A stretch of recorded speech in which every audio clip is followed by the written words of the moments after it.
dude. Thanks, and you kept your clothes on the whole time, so kudos to that. I was prepping. I know. So Yeah. you just never know what's gonna happen. It's fantastic. You don't know the feeling like, babe, what you always try to find. You don't know if you even You know what? Nah. We're gonna order out. Yeah, so we do pretty okay here. It's not like overly profitable, but it's fun. I mean, You know, it's super fun. I'll take break even and fun over Yeah, where's this from? profit. This is from Midday. Oh, I haven't been. Don't Pretty go good. there after 4 o'clock. Wild Don't or- record that. Scratch that. It's a bar after 4. Oh. So an coffee order is not what they want to do after 4. Yeah. Okay. So- So go after 4, just not for coffee. Yeah, just go for a cocktail. That's better. So, what else? Are we going? I guess. Yeah. We're rock and rolling. Is that going as well? That's I going. think he's going We got the handheld, too. mics. We got the camera. Like somebody needs to roll by on a skateboard and you used to like do the low scoop. Yeah, dude. Oh my gosh, that'd be so cool. All right. So you were saying, where were you at? Oh, we were just talking about Airbnbs. Hi. Hey, How are you? This is. I just want to say this is cool. Oh, I've thanks, done man. I've done Yeah. some stuff. Yeah, But yeah. I'm looking forward to this conversation. Yeah, we'll see. We'll see how it goes. It's chill. It's yeah, that's all it's supposed to be. You said you've done some cool things. Tell me more.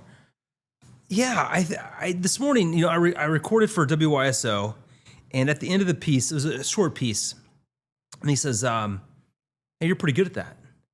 I'm like, "Well, thank you." I said, "What do you mean?" And he says, "Well, you knew how to like put a minute soundbite together." I was like, "Well, that's just 20 years of good storytelling," and I think that's probably the most underrated skill anybody can have is to be a good storyteller. Yeah, you got into that a while ago, didn't you? A while ago, yeah, just by chance. Like, so it's been 10 years. I've been like actively practicing the craft, like with intentionality. Would you call it professional yet?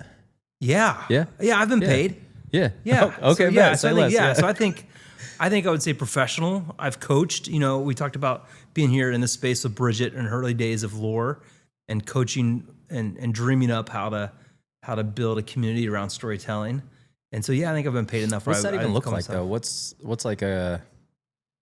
Tell me. I get transparently. I have no idea what Sure. storytelling even is from a profession standpoint. Yeah. What's that look like? Well, here, I think there are 2 types of storytelling. There's this indigenous or Appalachian sort of tradition that it's sort of rooted in tall tales or history or even just like family lore that may be true or may be based on hyperbole, but it's real characters, maybe real situations, but the truth has been stretched, right? Yeah, at our house we call those Ralph stories.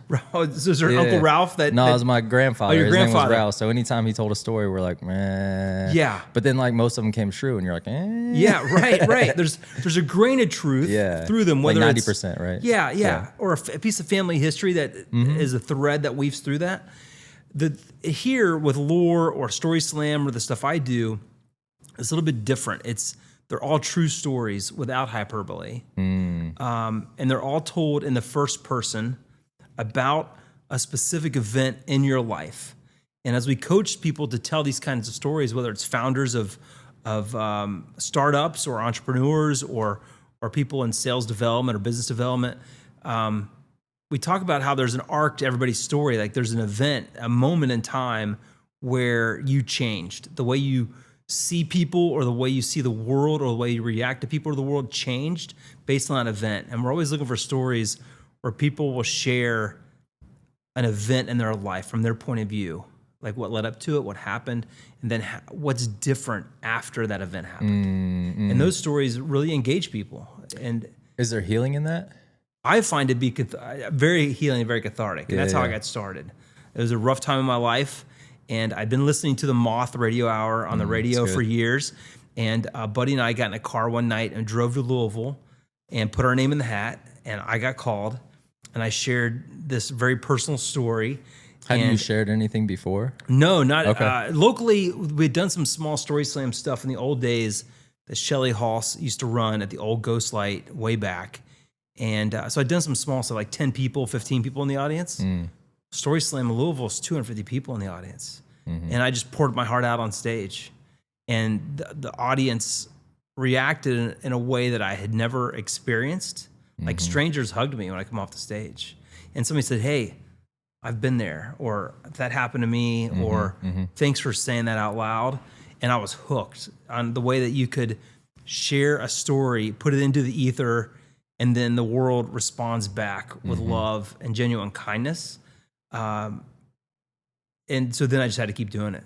I just had to keep a little going addicted, back. maybe. Yeah, for because sure. it was a way that you could unpack things, you could process things, and there's a 5-minute limit to these things in the competition world. So then this tension occurs between what you want to tell, what your heart has to say, and then this English writing, editing, strip off the extra stuff and just get to the meat of it. And which I'm not very good at, I think, in relationships, like getting right to the heart of it. Like I would rather talk about the weather or what your kid's doing or what kind of car you're driving.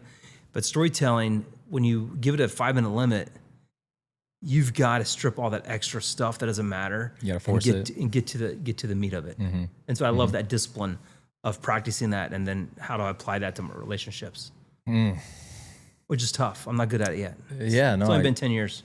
How do you apply it? Yeah, so decent transition. How do you apply what you've learned in all those years?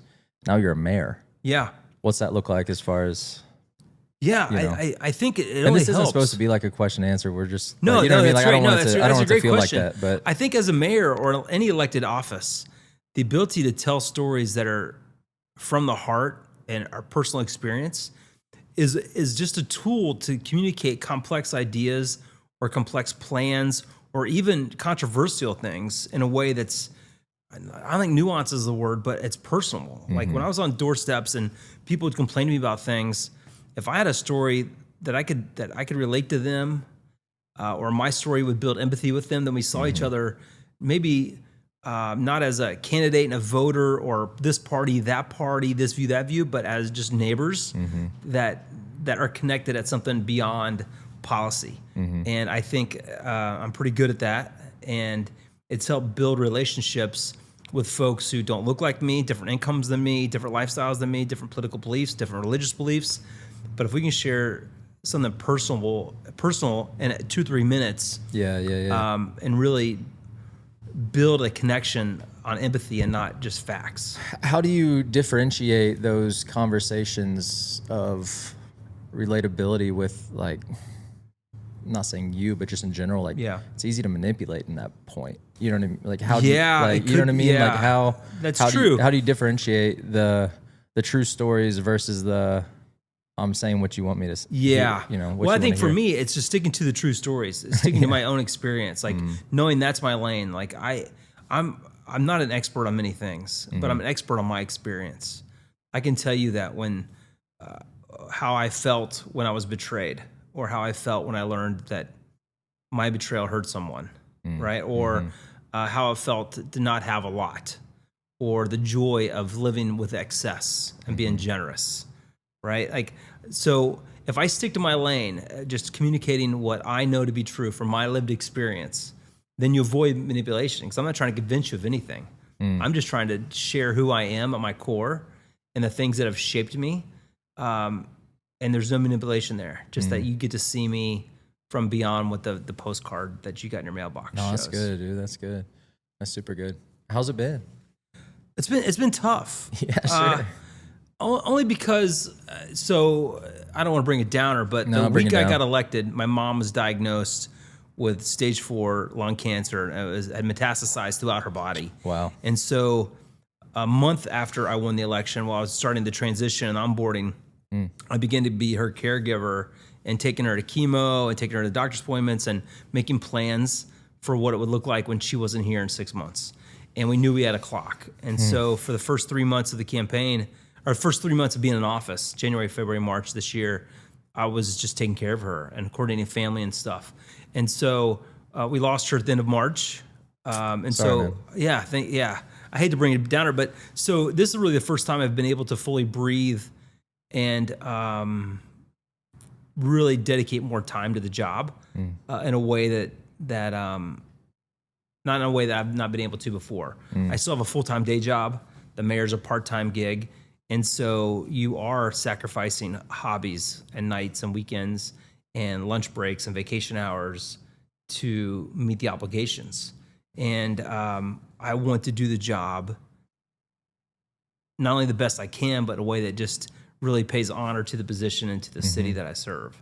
So I'm looking forward to what the next 3 or 4 months looks like as I heal from losing my mom, but also fully embrace this role. What was she like? Mayor. What was your mom like? She's fantastic. Yeah, I can imagine. She was the oldest of 9 Southern Ohio Appalachian folks. She's a fantastic big sister. And she put herself through college when I was in middle school. She'd always dreamed of being a doctor as a little kid. And poor kids from Southern Ohio, poor girls didn't go to med school. Yeah, you don't become a doctor there. But my dad figured it out, a way for her to go to work as an aide. And then she went to an old school that's not here anymore and became an LPN in the mid-'80s. Worked as an LPN while she went to school at Sinclair full-time to be an RN. And then became an RN my junior year of high school, which made it possible for me to go to college. That she was then working as a nurse on top of my dad's income, and then she worked professionally here in Dayton as a nurse for the next 25 years. Yeah. Was she funny? She's very funny. Yeah, yeah, but also very private. Like we learned so much about her in these last 4 or 5 months that that we didn't know. We being my brother, then I have a half sister who is my dad's daughter, who's one of my mom's best friends. But we've learned so much about her in these last 4 or 5 months with her because she was pretty private. You know, growing up poor with 8 brothers and sisters, she didn't have a lot of time to herself. Sure. And so as she aged, she had some things she kept to herself, which makes her even more complex and more beautiful and more interesting to me. Now I get to look back and fully process that. What's something cool you discovered? I think how much she cared about her extended family. And these little things she did that I didn't know she did. We found her, she had a 2026, 2027 calendar that she had to buy in November and December when she knew she only had 6 months to live. She bought a 2-year calendar. Wow. And man, I wonder what that feels like. Yeah, and I wish I would have asked that. But in that calendar, 54 names and birth dates that she hand wrote in that calendar. So she bought the calendar in November, December, and sat down with a pen. And every cousin I have, and there's 30 cousins, all 8 of her brothers and sisters, her 5 grandkids, her great grandkids, my late father, her parents, her anniversary date, like all these dates that and I was like, there's no way she had to memorize, but every year for all this time, she would just transfer these every December to a new calendar. And it just showed me how much she paid attention to all those people who were important to her. And it was it's a lost art, just caring for people like that, you know? It's almost like caring for them analog. You know? Manual, manual, for sure. She wasn't waiting on Instagram or Facebook to tell her, hey, it's so-and-so's birthday. Yeah. These were all handwritten notes in here, and what was her name? Beautiful. Her name is Barbara. Barbara. I still have that calendar. So cheers, Barbara. Thank you. Yeah, man. Yeah, that's a big deal. Yeah. It really is. Sinclair grad, by the way. I couldn't be a bigger supporter of Sinclair. I didn't go to Sinclair, but since she did, I dropped out of it Sinclair. opened the doors for everything I've done. I dropped out of Sinclair. Yeah. Yep. They're waiting on you to come back and finish up. I think they are. Yeah. Finish signing my papers. They're a few quarters short. I don't think I actually ever dropped out. I just stopped going. I don't know what that means. Maybe I still go there. Maybe I'm still in college. I don't know. Mr. Johnson, if you see this, look up.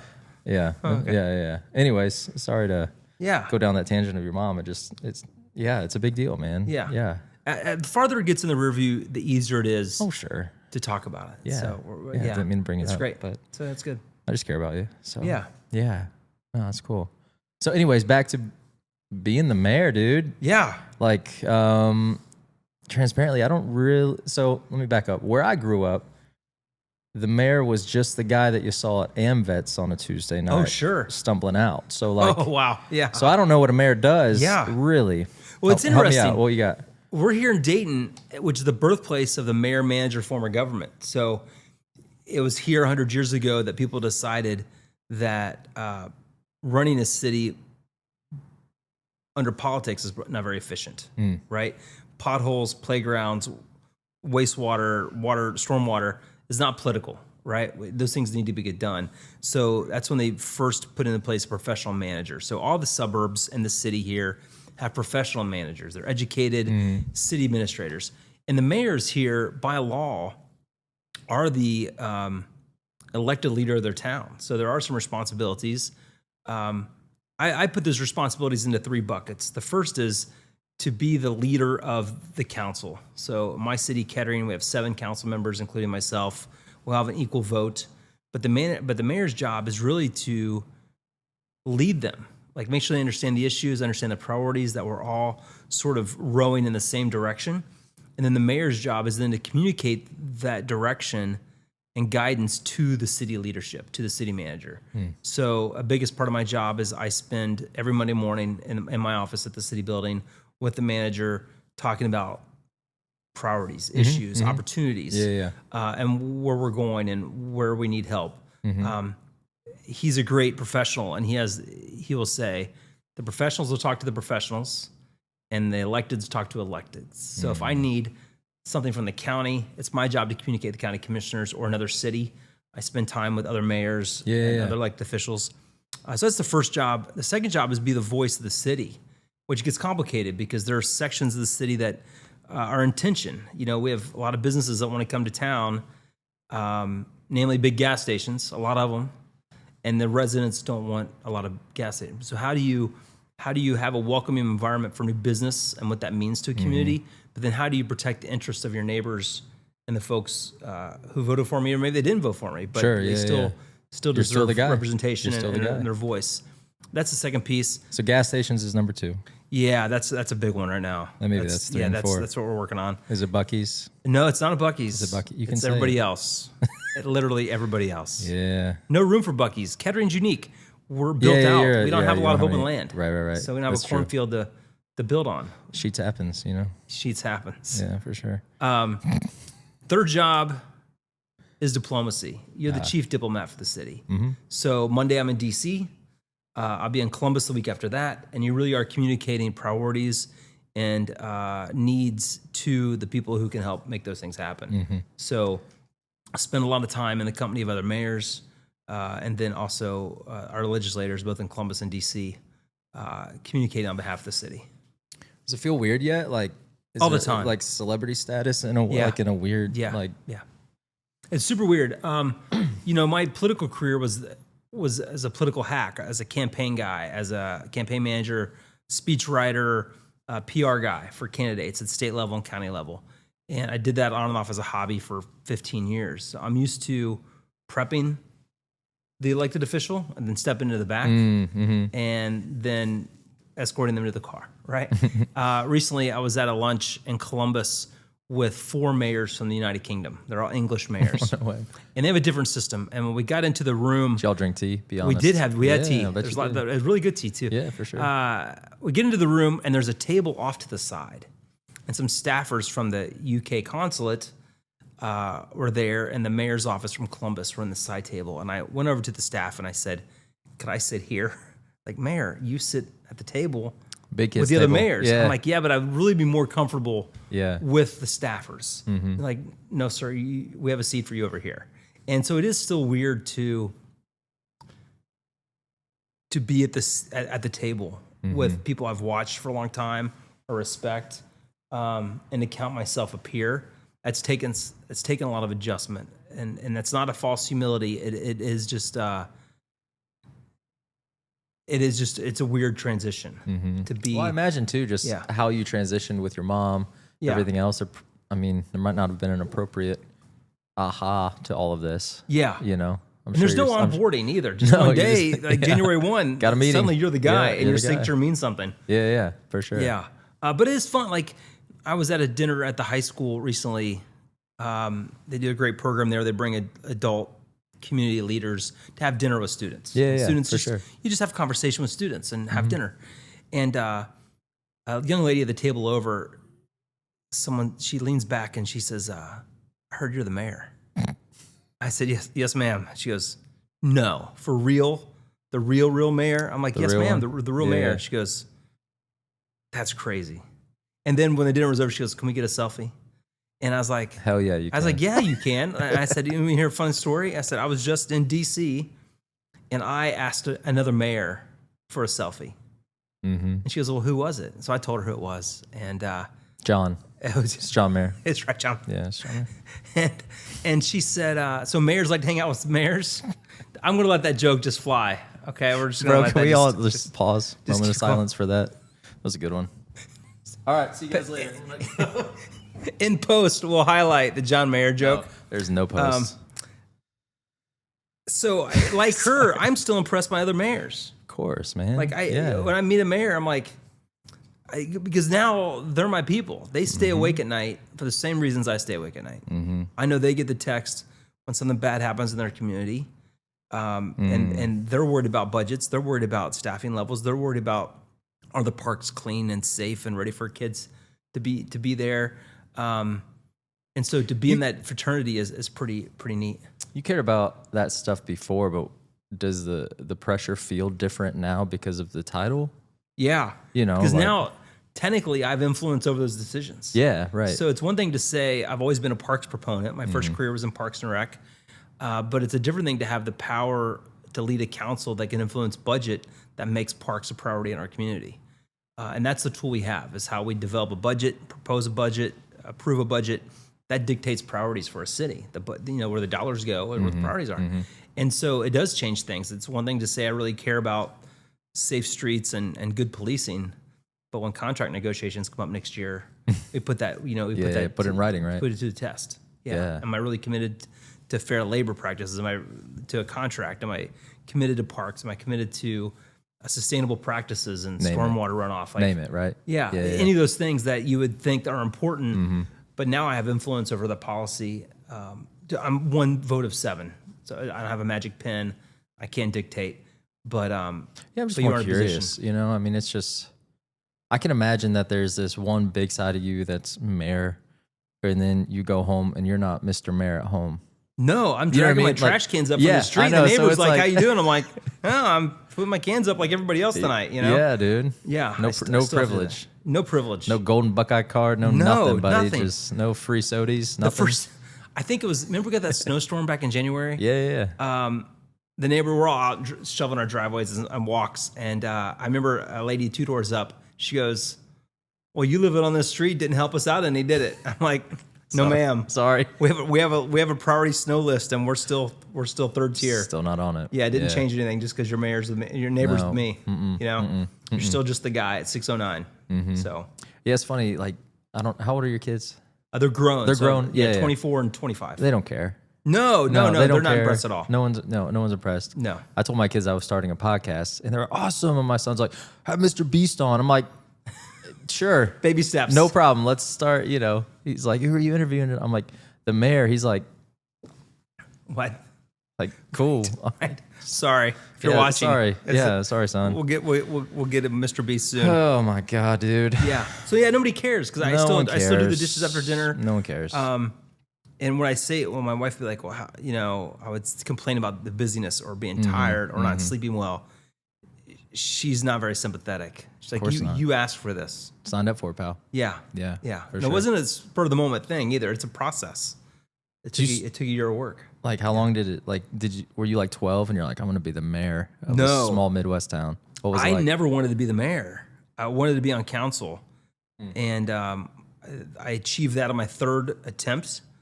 I had run 2 times prior, and on the 3rd attempt, I won, and got to serve with my political mentor. She was the mayor at the time, and I was just happy to be on council, sitting next to her on the dais as a member of council. It was a real honor to be a member of council. It didn't happen to a lot of people. And then when she decided to retire, we looked for somebody that could run for mayor, and it just sort of evolved over those couple months of conversations that I would give it a run. Where do you see things going? Not for you necessarily, but we're in a big shift right now. AI, tools, chaos, all the things. Yeah. What do you see for, would it be considered municipality? Would it be considered local government? Like, where do you think things need to go? Maybe rather than are going, where are the gaps? I think people are yearning for community. like actual community. Yeah, and I think it's two things colliding at once. I think we become so disjointed and distrustful through COVID experience. We all lined up on philosophical opposites about how to handle that, and that isolation changed work habits and shopping habits and community habits. We've not fully recovered from that. I know the fast casual restaurant's busy on Friday night, but we're not in community like we were before. We just completed a couple surveys in the city, and everything that we proposed that brought people together for the same purpose at the same time ranks so high on the needs list. And that's what we're really using to dictate how we create programming and where we invest. I have a chart that I use that it's like on the x-axis up and down, if x is up and down, I hope, it would say like tax revenue and job creation. And then the y-axis on the bottom left to right would say builds community. And so if I plot a business or an opportunity on that chart, if it's on the upper right, it's not a priority. Right? Like a drive-through with no dining room does nothing but create traffic, right? But if we create and a isolation, space, and it's isolation, okay, but if we create a space where people come in, and it's that third space is created and community happens and people bump up against each other, well, something that moves higher up on my priority list, that we're creating opportunities. Everything in the recreation space and community development space that we see that people are asking for are shared experiences, and so we're really leaning into that. Are you combating shared experiences with people's fear of safety? Like, how's that look? Yeah, that's tough. I'm just talking on a bigger level, maybe. It is a tension because it's crazy the things we think about now that we didn't think about before, right? like crowd safety, and the city got a grant a year ago or so for temporary barriers because vehicles coming into crowds. And so even like the changes we're going to make to our main park, Lincoln Park and the Civic Commons there, the phrase, are around safety issues. Like how do we make sure that large crowds can gather here to share an experience, but keep them safe? It's always in the back of your mind, and it's it's a hidden cost to everything we do, and it keeps us from being real nimble and creating new things. Yeah, so that's I think where my head was at as well. It's like, how do you innovate in a space of fear? Yeah, it's tough, and even like I can't even imagine what the cost is. We're about to build some new schools in our city, but every one of those new designs for schools are all based around safety. Like how do you have open spaces and light and air, which is like what you need for a good creation. But you want, But how do you not make cells? The tension of it with security.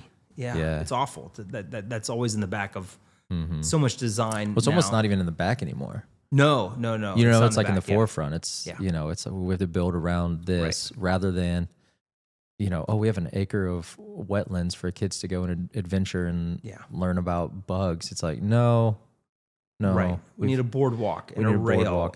And it's just tough. I've got little ones still, so it's tough to see, and we're balancing it, We're trying our best to raise 90s kids and the new millennium. That's tough. It's tough. It's tougher, Like, but what are those things that we're doing a big campaign? I just reviewed a piece that we're doing in the city about pedestrian safety for kids. Like we're building infrastructure so kids can ride bikes and scooters to school.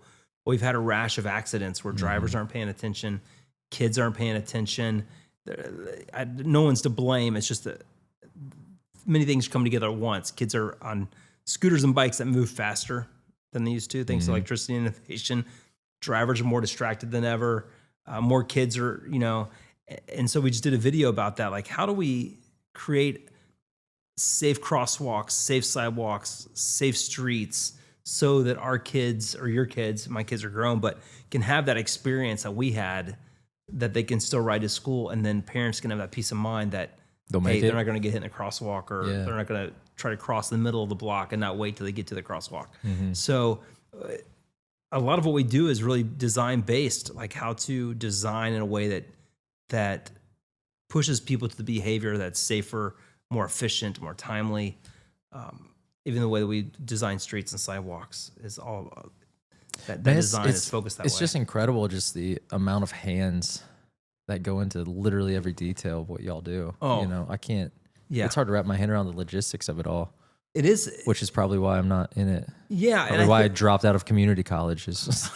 Well, I do think it's tough, because people say they need things to happen at the speed of business, or speed of innovation or other those things. But government, it's tougher because there's so many stakeholders. The dollars are limited, and the dollars have to be justified back to the constituents. And so we do have trouble, and we're trying to find ways to be innovative and speed things up. But in the same way, make sure the residents are fully informed of what's happening and how we get there. And people, I think, also just assume government's government, but how disjointed it is. The school board, they control the schools and the school property and the school budget. The city council, we don't have any influence over that. Now, we have political influence and relational influence. We can talk about things and we can collaborate, but at the end of the day, the schools aren't in control of those campuses, not the city. Same with the water system. Kettering water is supplied by the county. Well, we can pave a street, but if the county knows something's wrong under the street and they come 6 months later and dig it up to replace a water main, well, that wasn't us. Be like, why don't you plan better? I'm like, well, the county can't tell us about every, so it is, I think, part of the job that I have is education about how all these pieces work together. We have two great libraries in our city. They're not city libraries. They're the regional library, which are fantastic. And they're great community partners. But people are like, why don't you do this at the library? I'm like, I'm not in charge of the library. You guys go talk to the library about the library. They're here, and we love that they're here. Great partners, great assets, but we're not in charge of the libraries. So it is a lot of the educational piece, especially when we talk about taxes. Everybody's mad about taxes. Oh, yeah. Well, let's talk about where all those taxes go. My whole family lives in Kettering, buddy. Listen, got some conversations to have. It's a tough conversation. It is, and who gets it? It the is. city's not getting it. For sure. Yeah. For sure. No, I get it, man. That's the good part about the storytelling, I think, is that you can have these conversations with folks, and if it's personal or relational, then there's no animosity. It's just, we're just sharing how this works. And then we can daydream and envision a better way to do things and have those conversations and find solutions to problems. And some that pushes against city tradition or regulations, but there's always room to change those too. Do you have any story slams coming up? I feel like, did you have one in Cincy recently? I did. I just did a show in Cincy. Yeah, how was it? It was fantastic. It was at the American Sign Museum. Okay. Have you been there? No, but I've been dying to go. Man. Like, is it cool? Listen, that place is awesome. Okay. I was surprised. The storytelling cruise from Cincinnati, Dayton, Columbus, Cleveland, and Pittsburgh put together, I don't even, like a coalition, a group, and we all are sharing resources amongst those 5 cities. And this is our 3rd show together. So we did one in Pittsburgh back last fall. We're here in Dayton back in January, and then Cincinnati just last week. And then in September, we're doing a show in Cleveland. So storytellers from all those markets come to town. We have a curated show with a theme, and it's fantastic. It's some of the best storytellers on the circuit. And these are published, well-known storytellers. It's just a fantastic show. And we all get a lot of extra time. So instead of a 5-minute story, we can do 12 or 15 minutes. Which is like a long time. It's a long time. I mean, really. You got to be good. Got to be good. You got to be good. You got to be good. Because if a story's good, 5-6 minutes is enough. And if a story's bad, 5 or 6 minutes is enough.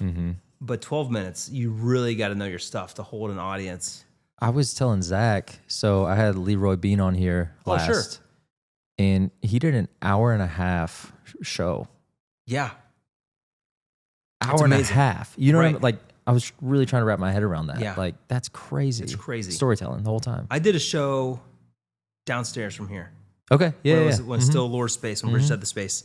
And I did an 1.5-hour show. I think I did 6 10-minute stories with a singer-songwriter friend from Columbus.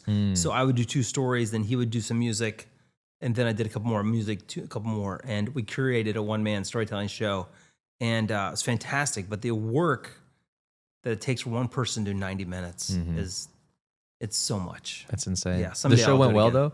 Yeah, it was fantastic. It was neat. Yeah. The show in Cincinnati was fantastic. Okay, good turnout. The venue is neat, and the storytellers are just some of the best people.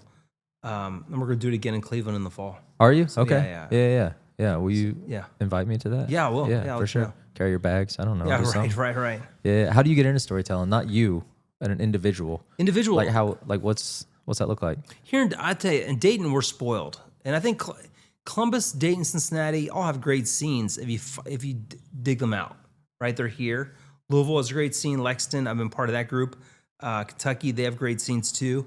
But it's just find those people, come to the shows, and then you just got to give it a try. Mm-hmm. You know, you just get absorbed in it. Yeah, just get in there and listen to those folks and think like, I have a story to tell. Mm-hmm. And what I tell people is, no matter if you have a story where an event changed how you see things or how you approach things or how you view the world, that's worth telling. And it could be something maybe you think it's minor in your life, but when you explain that process, that thing that happened to you, people lean in. Mm-hmm. And it doesn't have to be a coming out to your parent or a divorce or overcoming an illness. It could be the first day on a job, you know, which is everybody's had a first day and it's pretty scary, or the last day of a job. You quit that last day before you go to the next thing. When I teach storytelling, I tell folks, if you're looking for a story to get onto an open mic in any of these cities, Louisville, Cincinnati, Dayton, Columbus, Lexington, think about the first or last. The first time you did something, good. The last time you did something. That's really good. The best day you ever had, the worst day ever. What was your first job? Like in high school? Sure, dude. My dad was a truck driver. Okay. And at the end of our street. Like big rigs? Yeah, big rigs. And the terminal that he drove out of was the end of the street where we lived. My first paid job was sweeping up. I'm trying to understand. I'm just picturing like an industry, like an industrial plant, and you like lived there? Warehouse. So a trucking terminal and warehouse. Yeah. 15 trucks parked out front, diesel garage, big warehouse with 10 bays. That was the end of my street. And my dad was a truck driver over the road. And my first job at age probably 13 or 14 would be up there breaking down boxes, sorting boxes, sweeping the floors, taking out the trash on the docks. I knew my way around a semi, had grown up in my dad's truck. And they would just pay us cash. The neighborhood kids come up there and work in the warehouse. Yeah. That's cool, man. Yeah. And so if your bike broke down, you could just take it to the diesel mechanic. Dude, hook it up, man. Hook it up. Yeah, if you can fix an 18-wheeler, your Huffy was in safe hands. I think you'd be all right. You'd be okay. No, that's funny. My first job was a paper route. Oh. Yeah. Yeah. So my grandfather and grandma, they owned a newspaper, so obviously. But like my first job outside of family was KFC Taco Bell. So KFC, the combo store. Bro. Let's go. Yeah. Listen, I worked at KFC for 3 days once. No, you didn't. I did. Once 3 days? Listen, I was in high school, I was a loyal Lee's Famous Recipe fry cook. Buddy. And they wouldn't give me a raise. And I went across town to KFC. And KFC, they put me in a uniform with the headset and the hat. Said, you're going to take orders. I really wanted to be in the kitchen in hiking boots and blue jeans. I couldn't do the uniform and the headset and the hat. 3 days. 3 days Peace max. out. Dude, that's hilarious. I remember my first day. You were talking first and last. I immediately was brought back to my first day at KFC. They were like, "Hey, go get your uniform. It's in the back." Oh, sure. And I put it on. I'm like, "Man, this is like comfortable. This is awesome." And they're all looking at me. I put on maternity pants. Oh, stretchy. So I'm like, it was wild. That's fantastic. It was wild. So now I worked at Kings Island in high school. Oh, that sounds fun. Where they would issue your uniforms back. This is the 80s. And at the end of your shift, you go to the locker room, you put them in the bin. And they would show up, and the next day you checked into work, you took your ID, and they would give you clean clothes every shift. Bro, they don't do that anymore. Sign, seal, deliver, baby. Yeah, great job. God, man, that sounds fun. Yeah. That sounds really fun. What was KFC your worst job? You think? Oh man, yeah, probably 3 days. Just because it was 3 days doesn't mean it was like the worst job though. Yeah, I don't. It might have been. It's probably because I've been fortunate. I've always got to do fun jobs. Like I've always been pretty lucky that way. Yeah, same for sure. So, yeah, you got to choose. Yeah, I never did the McDonald's thing. I've never worked retail, so I never worked like at a Kohl's or a Meijer or I worked at a PacSun Walmart. Emo. I dated a girl who worked at the merry-go-round once. The day Easy, mall. buddy. Easy, that was pretty buddy. great. Yeah, but it was. Mr. Mayor, easy, Mr. Mayor. This is a kids show. She went to a different school and everything, so you could reinvent yourself. She didn't know about my baggage from my high school. No idea, buddy. No, Mr. Mayor. My God. That's every teenage boy's dreams. Yeah, meet a girl at the mall, and it worked out. Got a couple dates out of it. Yeah, dude. Fantastic. Yeah, that's where you used to go. The 80s were mall. Fantastic, by the way. I can imagine so. I was a little young, but I You're was a little in it. young. I was in it. Yeah. I was in it. I was in it for sure.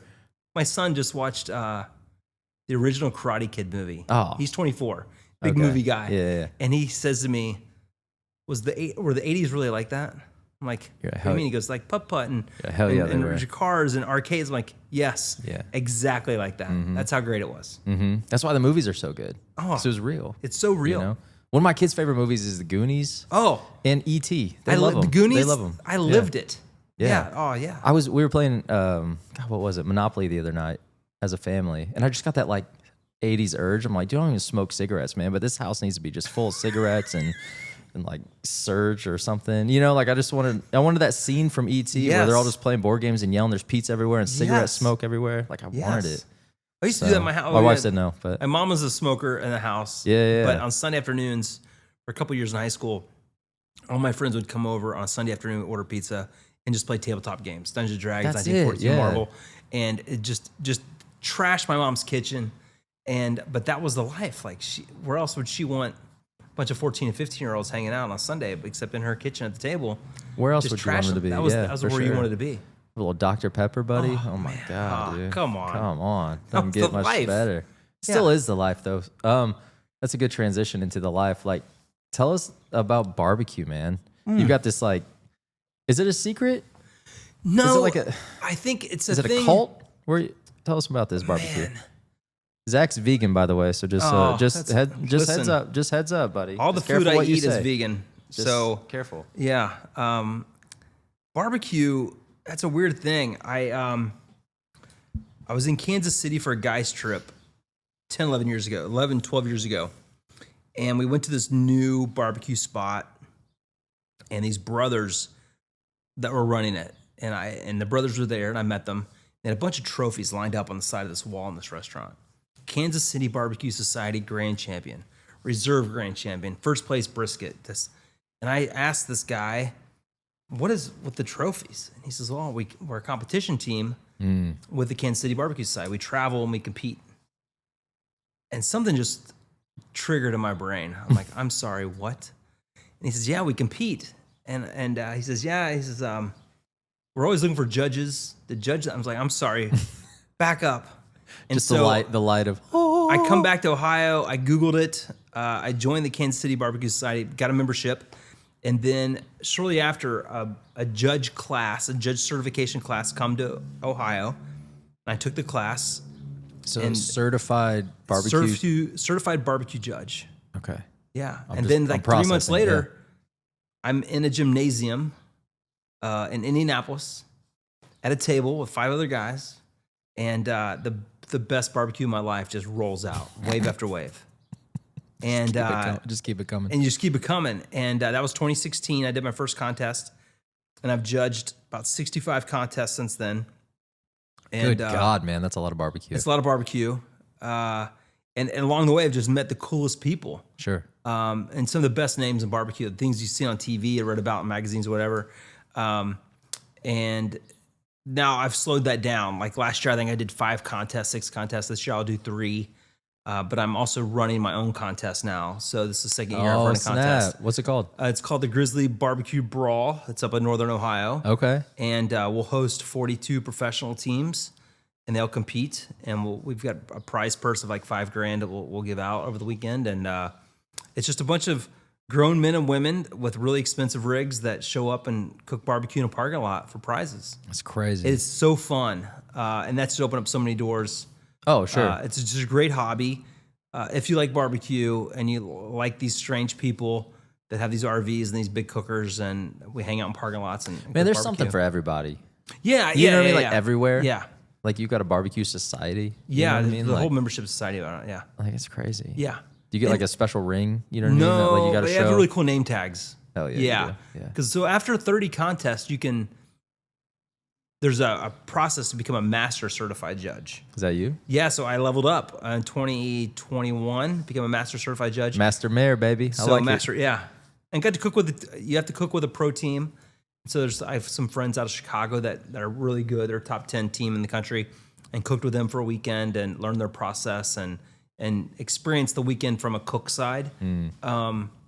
And now I'm an organizer and judge. So yeah, organize an event and then and judge a few events. How do you? I don't even want to use the word balance because I know that's impossible. But how do you harmonize all these things that you do?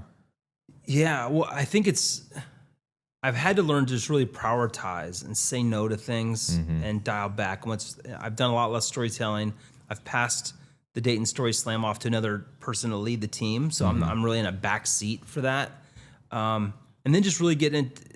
I'm not good at it yet. I'm still figuring it out, but I'm happily married. I've been married for 29 years. So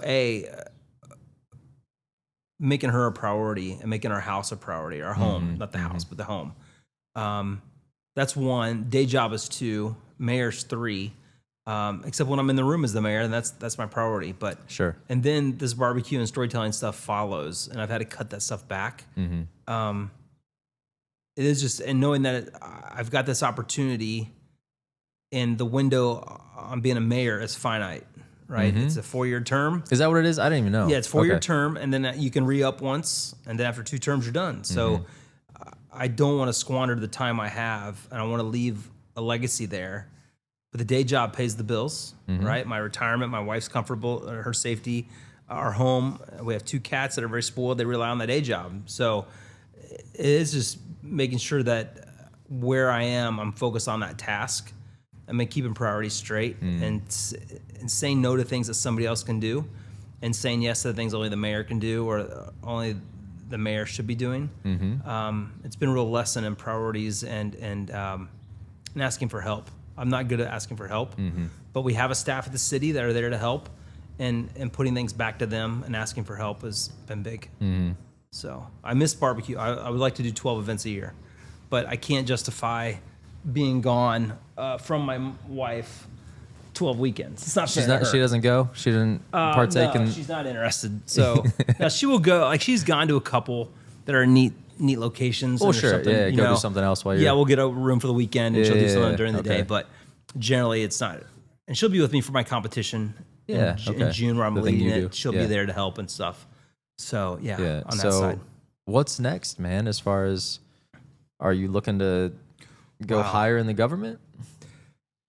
No, I don't think so. You also weren't trying to be the mayor, so... Yeah, I wasn't trying to be the mayor. Just saying, Presidente. But the opportunity was there. I don't think so. Until there's a shift in politics, I don't think higher is next. I'm not aligned with either one of the parties. Yeah. And so to go to Columbus or to a county office, you've got to be aligned to a party. And currently, I'm not. You need to be 90% aligned with the party, be the party, and neither party has me aligned 90%. So that's fair. So that could change. You know, I think parties and priorities change, which we've watched from what used to be my party has moved so far from what it was when I was active in it. So it could move back, and it's possible I could move, in a different direction too. My politics have changed in the 30 years since college wildly. That'd be a pretty messy graph to chart, but so no, I don't think anything's next. I think that it's just an immense honor and responsibility to do the job I have, that to be thinking about what's next almost doesn't seem fair. Wouldn't be fair to the people, huh? Yeah. But I do think, you and I talked about this before, what am I doing to capture these experiences, capture the wisdom that comes with this experience, to sort of catalog what I've learned during this process, so that it has benefit not only to me, but to my community after the term, right? Like, don't squander the 4 years in a selfish endeavor if you can't take away from it something that's beneficial after that. So I do think about that a lot. Like, it was a good conversation. We had that? We had that? Do you remember that? No, that's awesome, dude. Let's go. It was a great conversation. And so I do think about that. it's not a legacy. It's more like, don't miss what's available by being busy at the time, right? Like make sure. So I bought a calendar. I'm sort of jotting things down when I have these pretty unique experiences. Our family text is pretty fun. My 2 adult sons were on a family text, and I frequently will put in from the world of the mayor, and things pop up. Like, here's a selfie of me and the governor. I'm standing 15 feet from Dave Chappelle. I'm at a cocktail party in D.C. with a bunch of people. I don't know how I'm in this room. Like, just weird things have happened. Yeah. Where a poor kid from Warren County has no business being there, but this is the place I get to be in now. So yeah, I worked for the DoD for a bit. I think I told you that. Right. So just similar, where you're in rooms where I'm like, I shouldn't be here. Yeah. Like on paper. Right. None of this makes sense. Here I am. I tied my own tie, so I guess I deserve to be here. I was having a chit chat with a 2-star general last week. Yeah, for sure. I've got no business in the world talking to a 2-star general, Army war hero, a fantastic leader. Why are we sitting next to each other? Yeah. I had to pick one up for the airport in my busted ass Yukon. I'm like, hello, sir. Sorry. I'm so sorry. For me. Let me clear this coffee I'm cup sorry out of your for seat all for of me. It's clean, but I'm so sorry. The whole time, I'm sorry. I'm so sorry. I have kids. Please don't tell anybody. A while back, I got asked for a meeting, and the former governor, Bob Taft, who I really admire, his wife chimed into the text thread and said she was going to come to the meeting. So I had to go home that day and say to my wife, hey, the former First Lady of Ohio, Hope Taft, is coming to the house tonight for a meeting. And just the panic of like our humble little house off of Schroyer and Kettering, the Hope Taft is coming by. Dude, don't give your dress out, man. Yeah. They're crazies out there. Humble little home, but she was just the sweetest lady. Just the fact that she was the governor's wife, or she was married to the governor for 8 years. She's a fantastic leader and advocate for environmental issues on her own right, and just could not have been a sweeter guest in our home. But there's no reason why I should be hosting the governor's wife in my house. Well, it's interesting in the places of government, specifically the pressure that's put on the spouses. Yeah. To host. Like a lot of times that's how it happens is, you're having people over. You're not having people over. Your wife is having people over. Your wife's having people over. And that's just how it goes. My wife's not quite like that. She said, I have Bible study tonight, and she ducked out. It she didn't even just stick is, around. though. But you're right. But generally, that's true. Yeah, as it gets higher, the responsibility then starts to fall on that party. And it's just, it's a beautiful dance, but man, what a weight. Oh, it's a weight. Yeah. And my wife would prefer not small talk with strangers. Yes. She liked to get in deep and get to know people and in a relationship. And some of that stuff you can't do. And so she will ask, and it's been good over the last 2 years on council before I became the mayor. She will say, is this an event I need to go to? Is this an event you want me to go to? And then if B, what do you want me to do while I'm there? Who should I be for you? Yeah. And so these honest conversations, I'm like, well, if you don't want to do the event, you don't need to go to this event. She's like, well, thank you. I'd like to not to go. But I was like, if there's one you want to go to, you let me know and you're in. And then she was like, well, then there was some ground rules, you know, and that communication helps a lot.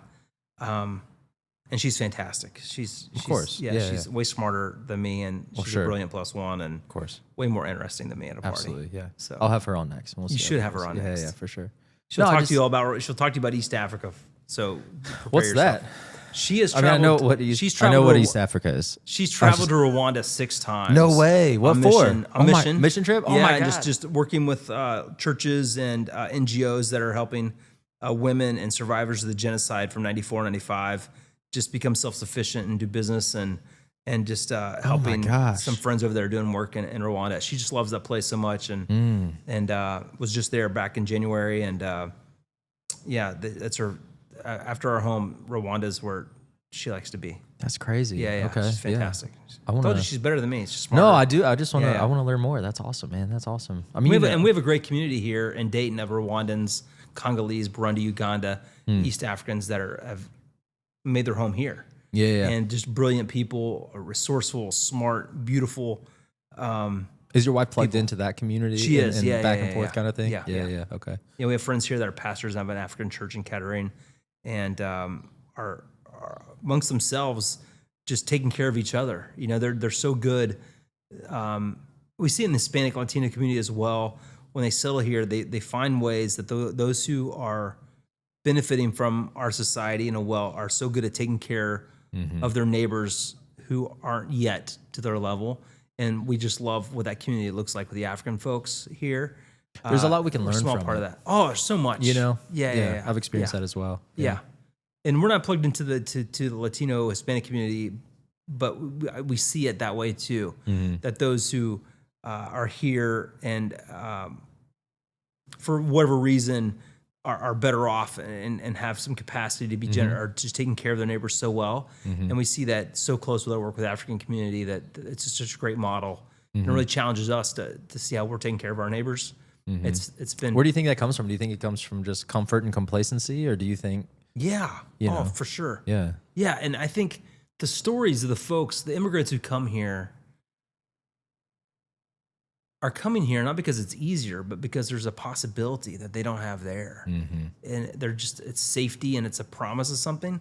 And so I think just from the sheer difficulty of life from where they started, they just appreciate if they get here and they're comfortable and safe, there's something innate about their desire to help make that way possible for other people just like them. It's really admirable. I wish I knew more where that comes from, but I think it's just from a desire to pay back because they're more closely related to that struggle. Where my parents as kids struggled, but I grew up middle class kid. Like I'm farther from the struggle. And it probably as generations go.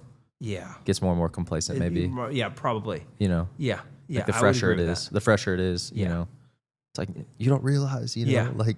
Well, I have a friend who lived in a refugee camp in Burundi before he got to the States. And now where is that? I don't even know where Burundi is just south of Rwanda, East Africa. Thank you. Okay. Just east of the Congo. But now he's raising his 4 beautiful children in a 4-2 on a cul-de-sac in Miamisburg, right? Living the American dream. His kids go to great schools. They wear the nicest shoes. Their mom takes them to school in a really nice minivan. But he remembers refugee camp, right? He remembers hiding from the forces when he was a little boy. But I wonder how his kids will see it, the ones that were born here. And his oldest 2 were born there, but the rest were born here. And what different experience they've had.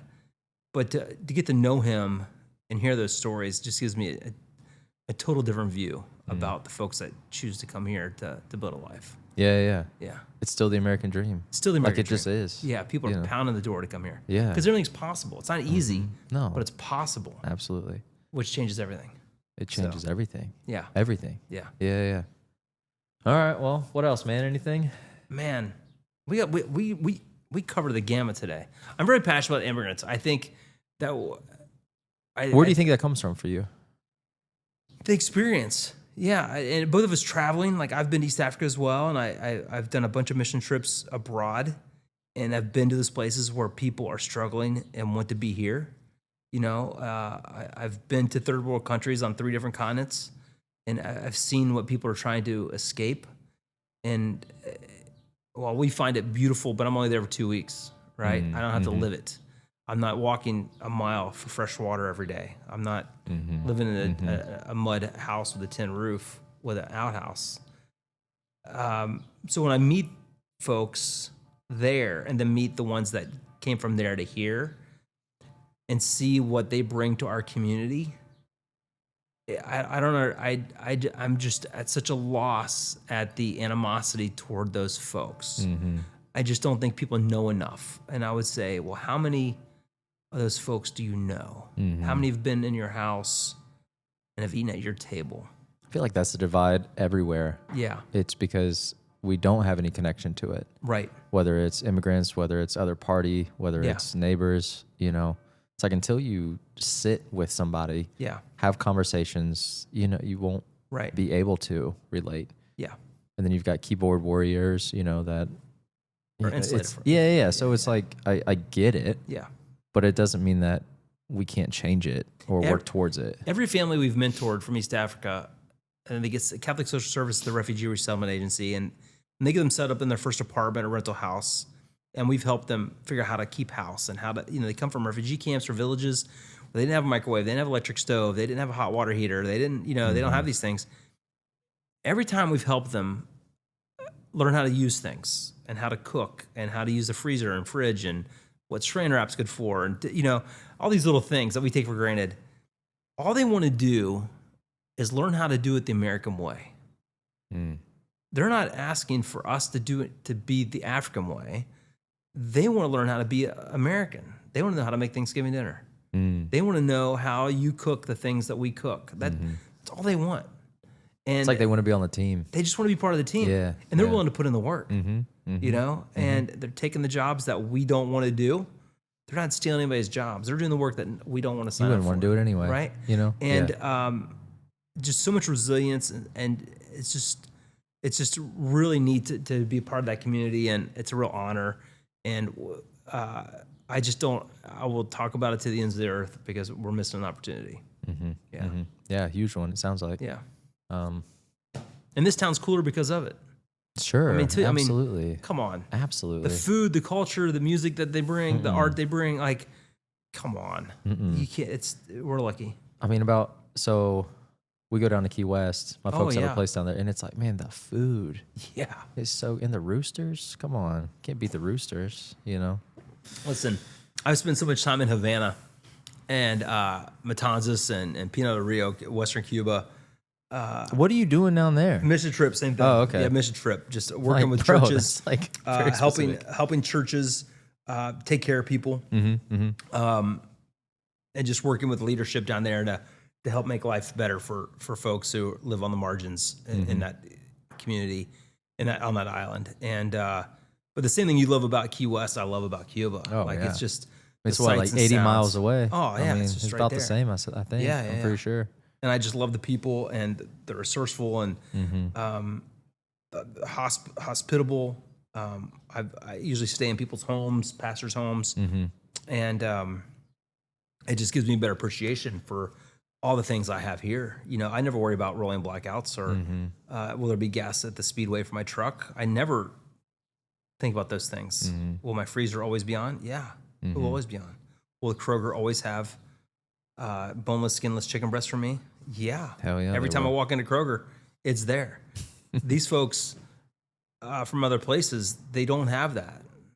And still they live a life of joy. It's a life of struggle, but there's still joy. They still love, and they still hurt, and they still, they have value. And I think when I come back from these places, it changes a little bit who I am, and it creates a heart of gratitude and contentment. And then I'm less worried about, is my watch as cool as that guy's watch? Is my truck as cool as that? I don't care anymore. Like I was, it just changes who you are to experience cultures in a way that's not tourism. I wonder how you can almost embed that into the education system somehow. Just empathy, If we were to embed creativity, empathy, and hospitality into the education system, right, buddy.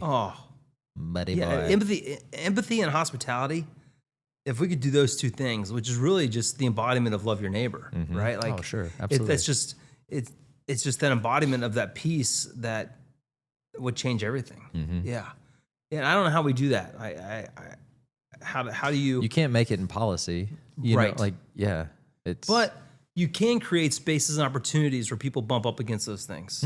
Okay. And that's where I think that's where, as community leaders or elected officials or government folks, we can create opportunities where people get to experience that and hear those stories, which is why I love Story Slam. That's why I love a good festival. That's why I think people should come to the African American Festival. They should come to the Latino Hispanic Festival downtown, because when you meet somebody who grew up in Guatemala, Ecuador, or Honduras, where I was a year ago, and you hear what they left and what they hope to find here, well, you can't help but better understand and have empathy and understanding for where they are. And then it's way harder to be like, those people.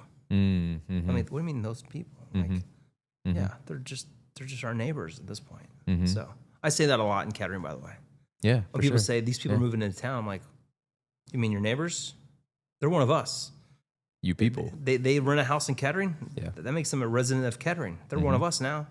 We should be taking care of them. They're one of us. That's It's right. not you people anymore. Their kids go to your school. Schools to your kids. They're one of us. There's no 90-day application. You move in, you sleep here. You're one of us. And that's, I think, the more we think about it that way, way easier it is to live as neighbors. Oh, that's good, man. Bryan, thanks for being here, man. I don't want to take too much more of your time. Dude, this was awesome. Yeah, I'm grateful. Can't believe people are going to watch this. Us just chatting about the world. They might. I hope. They might watch it. Yeah, I hope. I hope they do too, man. Grateful that Yeah. you came. Grateful for just perspective. I think that's what I can take from this is just like gratitude Yeah. at the core, you know. So thanks for all you do, man. I know it's a heavy Yeah. load that you're carrying. So It's pretty cool. Though. it'll get lighter. Yeah. It'll get lighter. I think so. Yeah, I think so Yeah. too. But Learn you're how to doing do great. this. You're doing great. Thank you. Appreciate you, man. It's awesome. Thanks, man. Okay, that's Very it. cool. That's it. Peace out. Love y'all. Was that an hour? I don't know Holy how long cow. it was. Was it an hour? That's crazy. Dude. And you kept your clothes on the whole time, so kudos to that. You're lucky. I was prepping. I know. So Yeah. you just never know what's going to happen. It's fantastic.